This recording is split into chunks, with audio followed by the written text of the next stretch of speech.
Hello friends, welcome to Exam Bee. मैं हूं Arunima, ex manager SIDBI.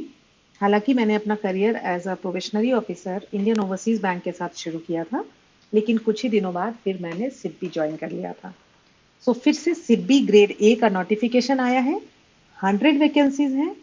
आज के ज़माने में जहाँ पे आप देखोगे 4, कहीं पे 14, 18, 20 इस तरह की वैकेंसीज भी आ रही हैं रेगुलेटरी बॉडीज में। वहाँ पे 100 वैकेंसीज आपके लिए बहुत ही अच्छी अपॉर्चुनिटी है। साथ ही साथ ये भी देखने में आया कि आप देखो फरवरी में ही सिडबी का नोटिफिकेशन आया था। जहां सिडबी में ग्रेड ए की नियुक्ति 4-5 सालों बाद होती थी, वहां इस बार फरवरी में आया और फिर से 100 वैकेंसीज हैं। आपके लिए गोल्डन अपॉर्चुनिटी है। इसमें सिर्फ एक फेज 1 एग्जाम होगा रिटन, कोई फेज 2 नहीं है। Phase 1 written and then interview. Phase 1 जो है आपका जनवरी फरवरी 2023, मतलब हम ये समझ के चलेंगे कि लगभग लगभग जनवरी एंड को आप पकड़ के रखो कि जनवरी के लास्ट वीक में या फरवरी के पहले हफ्ते में होगा। और फिर फरवरी में ही टेंटेटिव डेट आपका इंटरव्यू का भी है, जो पर्सनल इंटरव्यू होगा। दैट मीन्स कि अगर आप आज चाह लें, आप अगर एलिजिबल हैं और आप पूरी शिद्दत से चाह लें, तो अप्रैल तक में एक आप सिडबी ग्रेड ए ऑफिसर बन सकते हैं और ये एक बहुत बड़ी बात होगी। देखते हैं पूरी डिटेल। ये वीडियो थोड़ा सा लंबा होगा, लेकिन इस वीडियो को देखने के बाद आपको कहीं और किसी चीज को देखने की जरूरत नहीं होगी। इसमें देखें, सारी डिटेल मैं मुहैया कराऊंगी और उसके बाद आप बस अपनी प्रिपरेशन में लग जाएं। शुरुआत करने के पहले एक बहुत ही इंपॉर्टेंट कोट एकदम एप्ट है।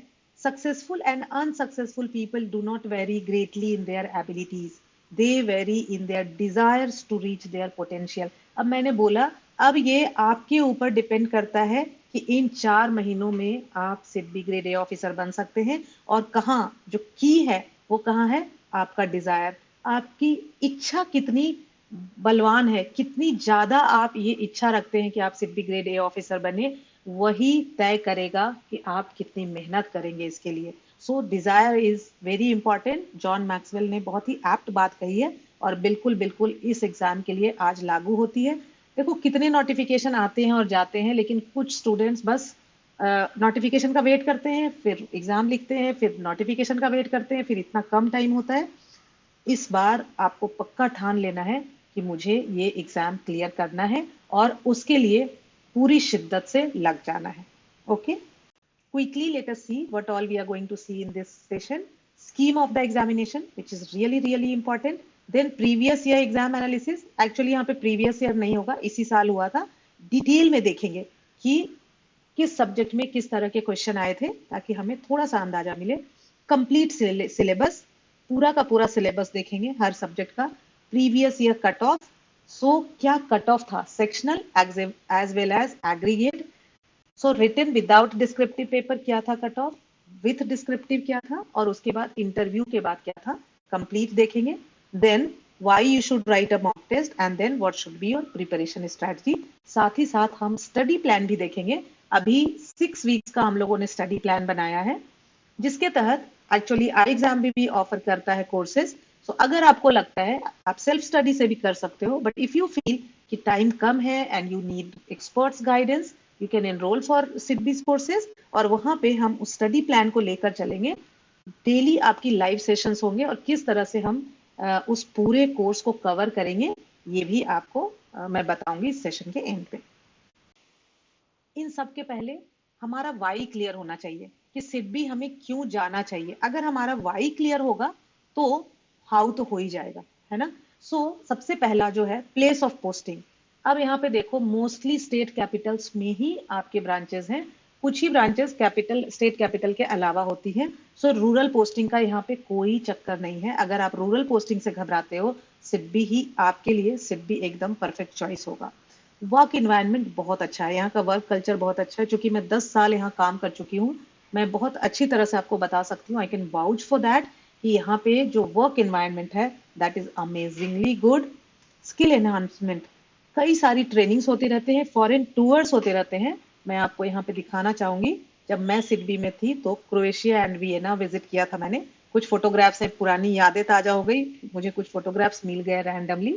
मैंने यहाँ पे स्क्रीन पे आप देख पा रहे होंगे, सो जब मैं माइक्रो फाइनेंस डिपार्टमेंट पे थी तब हमें क्रोएशिया भेजा गया था। यहाँ पे 25 कंट्रीज से हर कंट्री के रिप्रेजेंटेटिव आए थे और इस तरह का था कि हर कंट्री में किस तरह से माइक्रो फाइनेंस होता है वो हम सब ने शेयर किया था और एक दूसरे से सीखा था। साथ ही साथ काफी एंजॉय किया था, काफी जगह हमें ले जाया गया था इस टूर में। So it was really a memorable journey. So basically मैं क्या बताना चाह रही हूँ कि सिडबी में आपकी स्किल इन्हांसमेंट के लिए कई तरह के ट्रेनिंग्स होते हैं, जिसमें कि इंडिया में भी कई जगह पे आपको टूर पे ले जाया जाता है, प्लस आप फॉरेन टूर्स भी काफी होते हैं। सैलरी लगभग लगभग 1 लाख है। अभी सुशील सर का एक वीडियो आया जिन्होंने जिस वीडियो में उन्होंने सैलरी एंड पर्क्स से रिलेटेड डिटेल में बात की है, उस वीडियो का लिंक भी आपको डिस्क्रिप्शन बॉक्स में मिल जाएगा। सो आई थिंक कि वाई अब आपका क्लियर हो गया है। मतलब अब आपका डिजायर जो वो बर्निंग डिजायर होना चाहिए, और अगर वो बर्निंग डिजायर होगा तो अब हमें करना क्या है, क्योंकि सिर्फ डिजायर होने से तो काम होगा नहीं, हमें उसके लिए हार्ड वर्क भी करना पड़ेगा। सो स्कीम ऑफ द एग्जामिनेशन, हमें गेम के रूल्स पता होने चाहिए, क्या क्या सब्जेक्ट्स हैं, कट ऑफ कैसा है, नेगेटिव मार्किंग है कि नहीं, वो सारी चीजें हम देखेंगे। तो जैसा कि मैंने बताया, रिटन एग्जाम सिर्फ एक ही फेज होगा, फेज 1 ऑनलाइन रिटन एग्जाम, जिसमें कि ऑब्जेक्टिव टाइप और डिस्क्रिप्टिव टाइप दोनों तरह का पेपर होगा, और इसके बाद इंटरव्यू होगा। तो 2 फेज में आपका पूरा एग्जाम कवर होगा। अब देखो, इंग्लिश लैंग्वेज 30 क्वेश्चंस होंगे, 30 मार्क्स के, 20 मिनट्स। सो टाइमिंग्स भी सेपरेटली एलोकेटेड है for each subject. 30 question 30 marks, general awareness 50 question 50 marks, reasoning aptitude 40 question 60 marks, quantitative aptitude 40 question 60 marks. तो आप देख रहे हो जो वेटेज है रीजनिंग और क्वांट का वो ज्यादा है, 1.5 मार्क्स, 1.5 मार्क्स है ना। बाकी जनरल अवेयरनेस एंड इंग्लिश में 1 1 मार्क। अब कट ऑफ भी यहीं पे देख लेते हैं तो आपको क्लैरिटी आ जाएगी। सो अगर हम सेक्शनल कट ऑफ की बात करें तो सेक्शनल कट ऑफ भी है, मतलब हर सब्जेक्ट में भी आपको पास होना है और फिर एग्रीगेट कट ऑफ भी क्लियर करना है। सो देखो यहाँ पे ये था 16.25। अगर हम इंग्लिश की बात करें, मैं अनरिजर्व्ड कैटेगरी की बात कर रही हूँ, देन जनरल अवेयरनेस में था 7.75। जनरल अवेयरनेस यूजुअली जनरली लोगों का बहुत अच्छा नहीं होता है, लेकिन मैं आपको कहूंगी कि इस पे आप थोड़ी सी मेहनत करें तो आप बहुत आसानी से इस एग्जाम को क्लियर कर सकते हैं। इसके बाद रीजनिंग में था 24। अब 24 कितना आउट ऑफ 60 है ना, क्वेश्चन तो 40 थे लेकिन मार्क्स 60 था। एंड क्वांट में 30। अगर आप रीजनिंग और क्वांट को कंपेयर करोगे, दोनों 40 क्वेश्चन 60 मार्क्स, तो रीजनिंग में कंपैरेटिवली स्टूडेंट्स ने अच्छा किया था। ये सेक्शनल कट ऑफ हो गया। और जो एग्रीगेट था वो सिर्फ ऑब्जेक्टिव पेपर का था, 120.75। ठीक है। अब डिस्क्रिप्टिव के बाद अब ऑब्जेक्टिव पहले टेस्ट होता है, चेक होता है, क्योंकि ये तो आपका कंप्यूटर से चेक हो जाता है, ये एमसीक्यूज होते हैं, कंप्यूटर से फटाफट चेक हो गया। अब जो इसमें क्वालिफाई करते हैं, मान लो किसी के एग्रीगेट तो क्लियर है, उसको 130 मार्क्स आए हैं या 140 मार्क्स आए हैं, लेकिन किसी एक सब्जेक्ट में फेल है, मान लो इंग्लिश में उसको 15 मार्क्स आया, तो अब वो क्वालिफाई नहीं कर रहा है। जो लोग ऑब्जेक्टिव में क्वालिफाई करेंगे ये चारों सब्जेक्ट में, मतलब ये चारों का सेक्शनल क्लियर होना चाहिए और इनका ये एग्रीगेट क्लियर होना चाहिए, सिर्फ उन्हीं का डिस्क्रिप्टिव पेपर चेक होगा। ओके। अब डिस्क्रिप्टिव पेपर जो था उसमें 3 क्वेश्चन, 2 एसे और 1 लेटर, 5 6 ऑप्शन थे एसे के, उसमें से 2 आपको चुनना था, और लेटर राइटिंग में भी 2 या 3 थे, उसमें से 1 चुनना था। 200 वर्ड्स का एसे और 150 का लेटर। डिस्क्रिप्टिव के लिए हम एक अलग से सेपरेट वीडियो बनाएंगे। साथ ही साथ मैं आपको ये भी बताऊंगी कि अभी जो अप्रैल में एग्जाम हुआ, अप्रैल 2022 में, जो हम लोगों ने इंपॉर्टेंट ऐसे टॉपिक्स दिया था, मतलब एग्जाम के पहले, उसमें से ही क्वेश्चंस आए थे, जो ऐसे टॉपिक्स आए थे। सो आपको जरूर जरूर ध्यान देना चाहिए जब हम आपको बताते हैं कि ये इस एग्जाम के लिए इंपॉर्टेंट ऐसे टॉपिक्स हैं, तो उन्हीं जो इंपॉर्टेंट ऐसे टॉपिक्स थे उसी में से एक्चुअली एग्जाम में वो टॉपिक आए थे। सो इस बार भी आप जरूर ध्यान दें और कीप एन आई, आप ध्यान रखें कि कब हम लोग वो इंपॉर्टेंट ऐसे टॉपिक्स की लिस्ट बताते हैं, और आप उनको जरूर देख लें। सो 3 क्वेश्चन 50 मार्क्स के, और इसका जो सेक्शनल कट ऑफ था वो था 20। और अब ये आउट ऑफ 250, 200 आउट ऑफ 200 तो एग्रीगेट मैंने बता दिया 120.75, आउट ऑफ 250 डिस्क्रिप्टिव को भी मिला के अब आपका जो एग्रीगेट था वो था 155.38। Out of 250। जिसके भी इतने मार्क्स आए थे उसको इंटरव्यू के लिए कॉल आ गई थी। ओके, अब इंटरव्यू के बाद जो फाइनल स्कोर था, जो कि 100 पे मतलब 80 मार्क्स आपका रिटन का और इंटरव्यू का 20 मार्क्स के इक्विवेलेंट करके, अब जो फाइनल स्कोर बना था वो था 70.8। जिसका भी 70.8 आया था वो अपॉइंटमेंट लेटर उसको आ गया था, उसको कॉल आ गई थी फाइनल। अब डिटेल में हम इसको देखेंगे, कट ऑफ एनालिसिस की एक डिटेल वीडियो बनाएंगे। अभी के लिए मेरे ख्याल से आपके लिए इतनी जानकारी काफी है कि इस तरह का ट्रेंड था। अब आपको एक आइडिया लगेगा कि इस बार हमें कैसे करना है। अब सब्जेक्ट्स पता चल गए कौन कौन से सब्जेक्ट्स हैं। देखते हैं कि पिछला जो एग्जाम हुआ था अप्रैल 2022 में किस सब्जेक्ट में कहाँ कहाँ से क्वेश्चंस आए थे। That will also give you an idea. It doesn't mean कि सेम उसी तरह से क्वेश्चंस आएंगे, बट डेफिनेटली आपको एक अंदाजा मिल जाएगा। ठीक है, साथ ही साथ इसका जो प्रीवियस ईयर क्वेश्चंस है वो हमारे वेबसाइट पे है। आपको मालूम ही है कि आई एग्जाम बी पे सारे मॉक टेस्ट फ्री हैं, आपको कुछ भी पे नहीं करना होता है। लेकिन अगर आप कोर्सेज के लिए एनरोल करना चाहते हैं, देयर यू नीड टू पे। लेकिन फर्स्ट 100 एनरोलमेंट्स के लिए 70% डिस्काउंट इज देयर, तो आप इस अपॉर्चुनिटी का फायदा उठा सकते हो। अभी आगे बढ़ते हैं और एग्जाम एनालिसिस देखते हैं। और साथ ही साथ मैं कहूंगी कि आपको जरूर मॉक टेस्ट लिखना चाहिए, खास करके जो प्रीवियस ईयर क्वेश्चन है मेमोरी बेस्ड। ओके, रीजनिंग की अगर बात करें तो आप देखो 2016 में 50 क्वेश्चंस रीजनिंग में आए थे। उस समय का पैटर्न अलग था। 2020 अप्रैल में जो एग्जाम हुआ 40 क्वेश्चंस आए और अभी भी सेम यही वाला पैटर्न फॉलो होगा। ठीक, अब देखो puzzle and sitting arrangement 23 questions 40 question के लिए, ये 60 मार्क्स का था।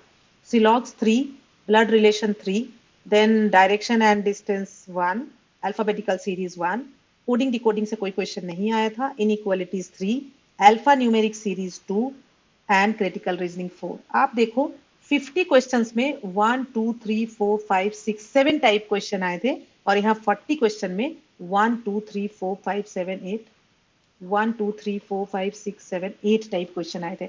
मतलब वो ज्यादा से ज्यादा तरह के क्वेश्चंस पूछना चाहते हैं, वो स्टूडेंट्स की वो एबिलिटीज टेस्ट करना चाहते हैं। तो रीजनिंग में वैसे भी बहुत ज्यादा चैप्टर्स तो है नहीं।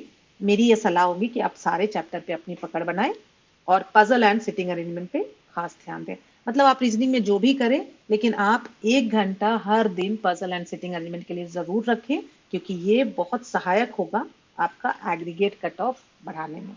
ठीक है, अगर क्वांट की बात करें तो 2016 में अगेन 50 क्वेश्चंस आए थे, लेकिन अभी 40 60 मार्क्स के। ठीक है, डेटा इंटरप्रिटेशन से 10 questions, wrong number series 5, quadratic equation 5, data sufficiency 5, simplification 4 and arithmetic 11। बहुत ही एक्सपेक्टेड टर्म्स पे ही क्वेश्चंस थे और आप देखोगे कि फिर भी क्वांटिटेटिव एप्टीट्यूड में सिर्फ 19.75 का कट ऑफ था।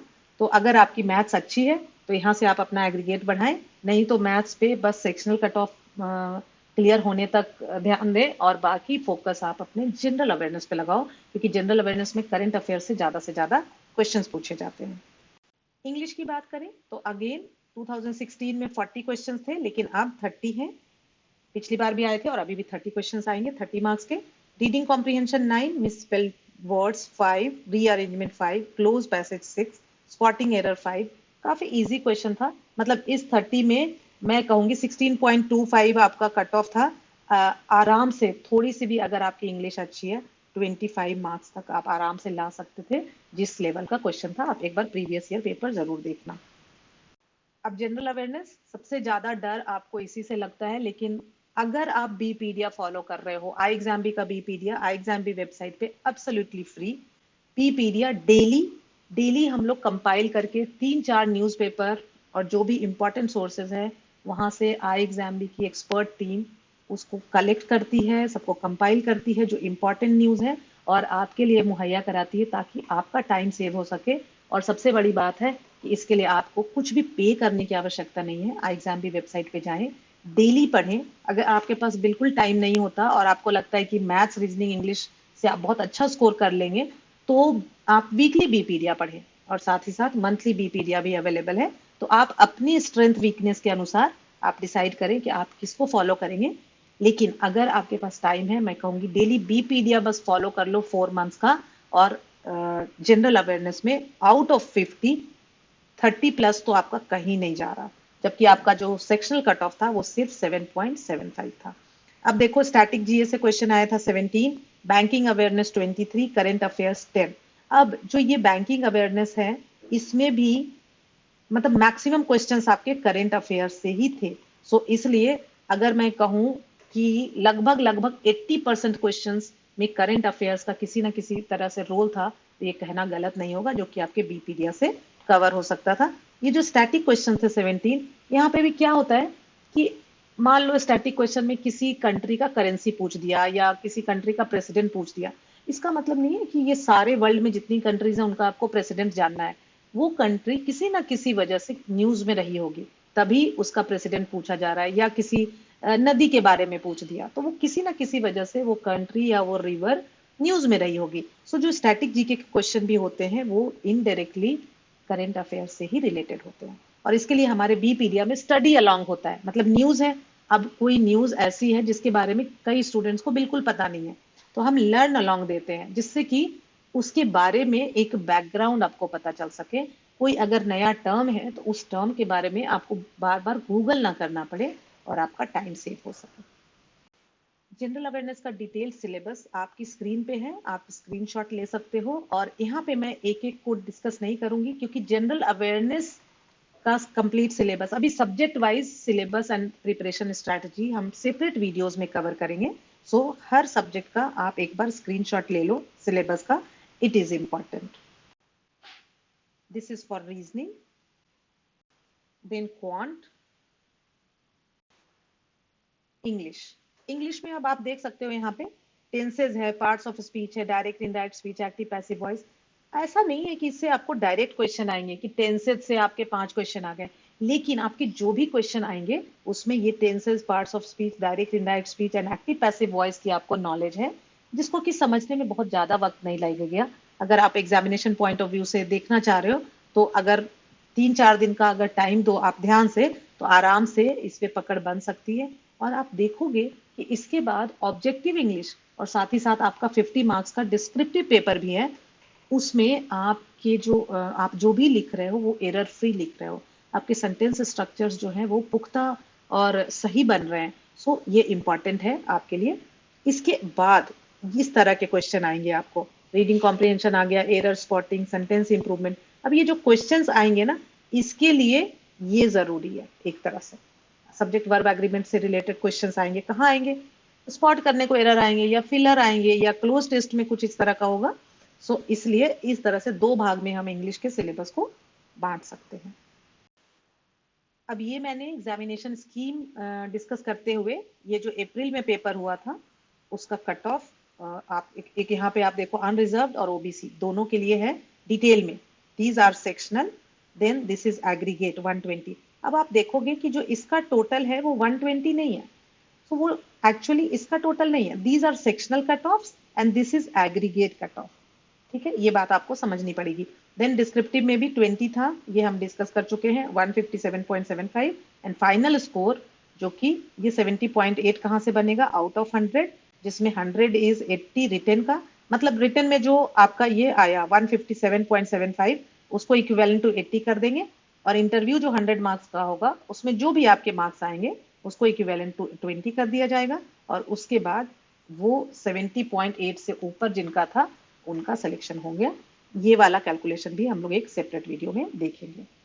अगर आपको वीडियो अच्छा लग रहा है, आप जरूर लाइक करें और शेयर करें, और जरूर सब्सक्राइब करें चैनल को, क्योंकि अभी आने वाले दिनों में काफी सारे यूजफुल वीडियोस हम लोग आपके लिए लेकर आने वाले हैं। इसके पहले 2016 में भी एग्जाम हुआ था, सो उसका भी कट ऑफ है। हालांकि इसका बहुत ज्यादा अब रेलेवेंस नहीं है क्योंकि आपके पास जो लेटेस्ट है वो कट ऑफ है, बट फिर भी एक रेफरेंस के लिए आप इसको सामने रख सकते हैं। अब this is the most important point. एक बार आप एग्जामिनेशन स्कीम समझ गए कि भाई मुझे ये सब्जेक्ट्स हैं और हर सब्जेक्ट को भी मुझे सेक्शनल कट ऑफ क्लियर करना है, एग्रीगेट लगभग मुझे इतने मार्क्स लेके आने हैं। सबसे पहला आप ये सिलेबस आपने देख लिया, अब सबसे पहला आपको काम क्या करना है कि जो पिछला पेपर आया था अप्रैल में, इसका मेमोरी बेस्ड पेपर आप जाकर अटेम्प्ट करो। इसके लिए आपको कुछ भी पे करने की आवश्यकता नहीं है। 2016 का भी पेपर है मेमोरी बेस्ड, और अभी लेटेस्ट 2022 का भी है। इसको जैसे ही आप लिखोगे वैसे ही आपको एक अंदाजा लग जाएगा कि आप कहाँ पे खड़े हो। अभी अगर मान लो 10 पायदान ऊपर है सिडबी फाइनल सिलेक्शन, तो आप 1 से 10 में आप कहाँ पे खड़े हो। और अब मान लो कि आप 5 पे खड़े हो, तो अब 5 से 10 जाने के लिए आपको किस तरह से मेहनत करनी है, कौन सा सब्जेक्ट में आपका सेक्शनल। देखो, सबसे पहला तो हमारा जो एम होना चाहिए कि मेरा सेक्शनल सारे में क्लियर हो जाए।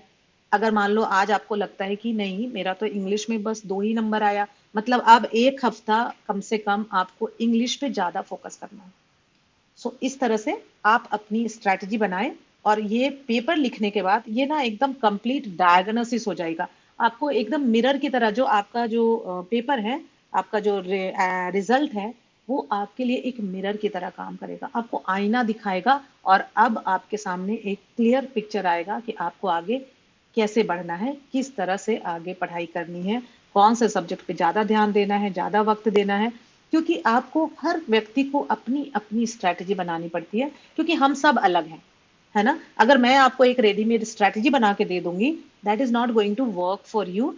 मैं आपको तरीका बता सकती हूँ, उस तरीके से आप अपनी स्ट्रैटेजी बनाएंगे। सो इस वीडियो में हम जो भी बातें कर रहे हैं, जैसे मैं स्टडी प्लान अभी बताऊंगी, तो वो स्टडी प्लान को आप अपने तरीके से उसको जब तक मोल्ड नहीं करेंगे, जब तक वो आपके लिए अच्छी तरह से काम नहीं करेगा। As I already said, now you know your preparation level, make your own strategy।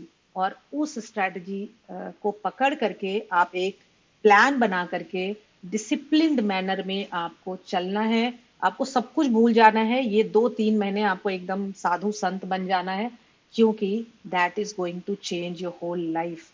सी, अभी now you are taking money from your parents, and within 4 months ऐसा हो सकता है कि आपको हर महीने 1 लाख रुपए मिले, समाज में लोग आपको एक ऑफिसर जाने, मतलब उससे जो एक सोशल प्रेस्टीज जुड़ा हुआ है, बहुत सारी बातें होती हैं। एक्चुअली पूरा परिवार गौरवान्वित महसूस करता है। सो इतना सब कुछ पाने के लिए थोड़ी सी मेहनत तो बनती है, मेरे ख्याल से आप जरूर करेंगे, आई होप। एंड मुझे विश्वास है कि आप जरूर इतनी सी मेहनत करेंगे इस एग्जाम को क्लियर करने के लिए। One more quote, my favorite quote: a dream doesn't become reality through magic. It takes sweat, determination and hard work. अब जितने भी लोगों को देखते हो सफल, वो यूं ही नहीं सफल हैं, वो यूं ही नहीं उस पायदान पे खड़े हैं जहां पे हम सर उठाकर उनको देखते हैं। Sweat, determination and hard work, और वो हम सब कर सकते हैं। और क्यों नहीं करें, क्यों नहीं करना चाहिए। आप सब यंग लोग हो, जरूर आपको पूरी मेहनत करनी चाहिए, अपनी जान लगा देनी चाहिए इस एग्जाम को क्लियर करने के लिए। अप्रैल में जो एग्जाम हुआ था, ये हमारे सेलेक्टेड कैंडिडेट्स हैं, और साथ ही वेट लिस्टेड कैंडिडेट्स भी आप देख पा रहे होंगे, जिनका 70.8 से थोड़ा कम था, वो लोग वेट लिस्टेड में थे। लेकिन कई बार ऐसा होता है ना, जैसे मान लो कि सिडबी में सिलेक्शन हुआ, मतलब उस स्टूडेंट का वो एक लेवल है कि हो सकता है उसका फिर किसी और आरबीआई में भी हो जाए। तो कई सारे स्टूडेंट्स फाइनल सिलेक्शन होता है लेकिन वो ज्वाइन नहीं करते, तो फिर वेट लिस्टेड कैंडिडेट्स को बुला लिया जाता है। So in wait listed candidates में भी काफी लोगों का सिलेक्शन फाइनली हो गया। So these are I Exam Bee students. Next photo आपकी हो सकती है, सो तैयारी शुरू कर दे। अभी मैं स्टडी प्लान की बात कर रही थी। सो ये आपका 6 वीक स्टडी प्लान है। सो ये आपको एक ब्रॉड आइडिया देगा किस तरह से हम इस सिलेबस को कवर करें। लेकिन आपको अपने स्ट्रेंथ वीकनेस के हिसाब से इसको आप थोड़ा चेंज करेंगे, और अकॉर्डिंगली आप अपनी तैयारी शुरू करेंगे। इसका पीडीएफ आपको आपके डिस्क्रिप्शन बॉक्स में भी मिल जाएगा। यहाँ पे आप देख सकते हो हमारी एक्सपर्ट फैकल्टी। सो यहाँ पे अरुणिमा सिन्हा मैं हूँ, देन डॉक्टर संजीव शर्मा। ये आपकी डिस्क्रिप्टिव जो टेस्ट है 50 मार्क का, which is also very important, उसकी क्लासेस लेते हैं। वो एक्स सीजीएम आरबीआई हैं doctor Sanjeev Sharma.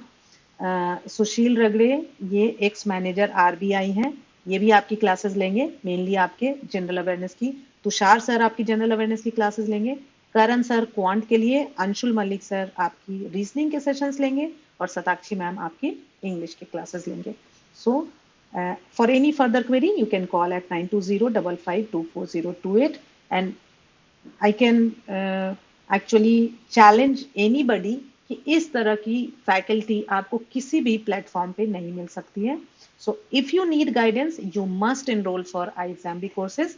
If you are thinking of doing it with self study, that is also fine, no problem in that, right? So thank you friends, thanks for watching. सुशील रगड़े sir एक workshop करने जा रहे हैं, live workshop, जिसमें आप सिद्धि के बारे में कोई भी सवाल पूछ सकते हैं। आपके मन में कोई भी डाउट हो आप पूछ सकते हो। 16 दिसंबर 8 PM, टाइम नोट कर लें। और रजिस्ट्रेशन लिंक जो है आपको डिस्क्रिप्शन बॉक्स में मिल जाएगा। एक छोटा सा गूगल फॉर्म है, उसको आप फिलअप कर दें।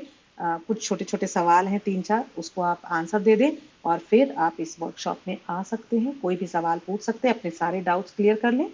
एंड स्टे ट्यून्ड, क्योंकि बहुत सारे यूजफुल वीडियोस हम लेकर आने वाले हैं। अगर अभी तक आपने चैनल को सब्सक्राइब नहीं किया है, जरूर कर लें। वीडियो को लाइक करें। Thank you friends, thanks for watching.